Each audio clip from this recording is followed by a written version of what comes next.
Bonjour les amis, la France de Macron, on se surpasse tous les jours, on stupéfait le monde entier quotidiennement par le renouvellement de nos exploits. Alors après la cérémonie d'ouverture qui continue à susciter des remous dans le monde entier, pourtant très franchement, le gouvernement Macron, les journalistes, les artistes, toute la gauche, ils sont mobilisés sur nos écrans, sur nos plateaux de télévision pour nous dire tous les jours que ça a été une réussite, enviée par le monde entier, qui fait admirer la France dans tous les pays. Ils tapent sur tous ceux qui s'y opposent, ils disent que c'est qu'une majorité de fachos, et malgré tout ça, la polémique, elle continue à enfler. On se fait foutre de notre gueule, il y a des clips, je vous en mets un, c'est affreux. On se moque de Thomas Joly, on se moque de la grosse Barbara Bush, on se moque même d'Emmanuel Macron, et horreur d'Anne Hidalgo. Donc, et puis il y a Trump qui s'y met, il y a Poutine qui s'y met, il y a Orban qui s'y met. Bon, en France, évidemment, il y a Éric Zemmour, il y a Marion, il y a Sarah Knafo, Marine et Jordan Bardella, ils sont corrects, eux, ils disent rien, ni pour ni contre, ils sont partis en vacances, mais sinon il y a Villiers, enfin bon, tous les méchants et critiques et tout, donc la bataille idéologique fait rage pour savoir si c'était une cérémonie wokiste de dégénérescence et de décadence, ou si c'était quelque chose qui imprimait le génie français, la liberté française, la créativité française. Et comme si ça ne suffisait pas, on vient d'ouvrir ce qui s'appelle une Pride House pendant les Jeux Olympiques, en plein cœur des JO 2024 vers les Invalides. Alors vous allez me dire, c'est quoi une Pride House? C'est très simple, c'était une demande de la communauté homosexuelle, une demande LGBT. Ils voulaient avoir un lieu à eux pour pouvoir regarder les Jeux Olympiques entre eux, une fan zone.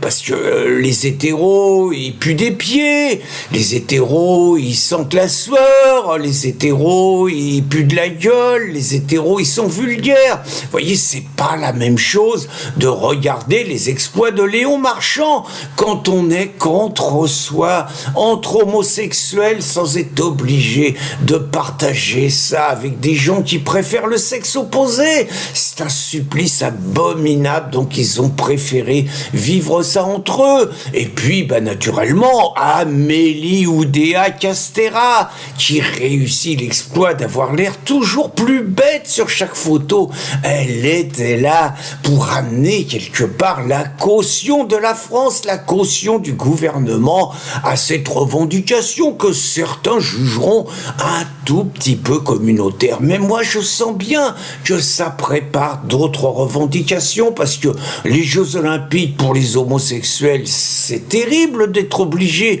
de concourir avec des hétéros, de nager avec des hétéros, de se battre avec des hétéros, de lutter avec des hétéros. Et on serait tellement mieux entre nous, vous voyez. Pourquoi il n'y aurait pas des Jeux Olympiques réservés seulement aux homosexuels? Alors je sais que la demande a déjà été faite, donc ça serait super. Et puis, faut continuer. Pourquoi, c'est quoi la mixité aux Jeux Olympiques? Pourquoi les mecs et les nanas, ils seraient obligés d'être ensemble? Pourquoi il n'y aurait pas des Jeux Olympiques réservés aux seuls hommes? Et puis des Jeux Olympiques réservés aux seules femmes? Et puis pourquoi s'arrêter aux homosexuels? Pourquoi les bisexuels, ils n'auraient pas le droit d'avoir aussi leur Pride House et puis leurs Jeux Olympiques? Et puis pourquoi les partouzeurs qui sont fous du moment qu'on plonge les uns dans les autres et tout, pourquoi les partouzeurs, ils n'auraient pas le droit à leurs Jeux Olympiques? Et puis pourquoi il n'y aurait pas des Jeux Olympiques réservés aux seuls blancs? Oh là, je dis des conneries. Pourquoi il n'y aurait pas ça? Alors non, je vais me rattraper. Pourquoi pas des Jeux Olympiques réservés aux seuls musulmans? Vous voyez, parce que les musulmans, d'abord, c'est la meilleure des communautés communauté, hein. C'est les textes sacrés qui le disent, hein.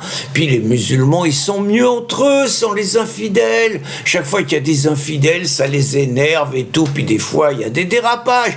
Donc des Jeux Olympiques réservés aux seuls musulmans, puis des Jeux Olympiques réservés aux seuls noirs. Regardez, les syndicats sud, les syndicats étudiants, ils font bien des ateliers qui sont réservés aux seuls noirs, des ateliers décoloniaux, parce que les noirs, ils peuvent réfléchir aux conséquences de l'esclavage, aux conséquences du colonialisme, que quand ils sont entre noirs. Quand il y a un blanc, c'est pas pareil. Vous voyez, les femmes, c'est pareil, elles peuvent réfléchir au sexisme que quand elles sont entre elles.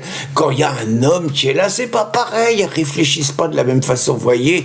Donc l'avenir, finalement, c'est les Jeux Olympiques pour chaque communauté, et puis des maisons réservées à chacun avec leur spécificité.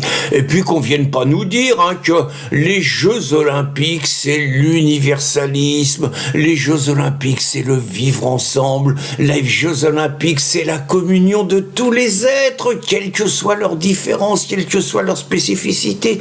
C'est fini tout ça. Les Jeux Olympiques, c'est le droit à la différence, même et surtout si le droit à la différence, ça devient la différence des droits. Bonne journée les amis et bonne réflexion.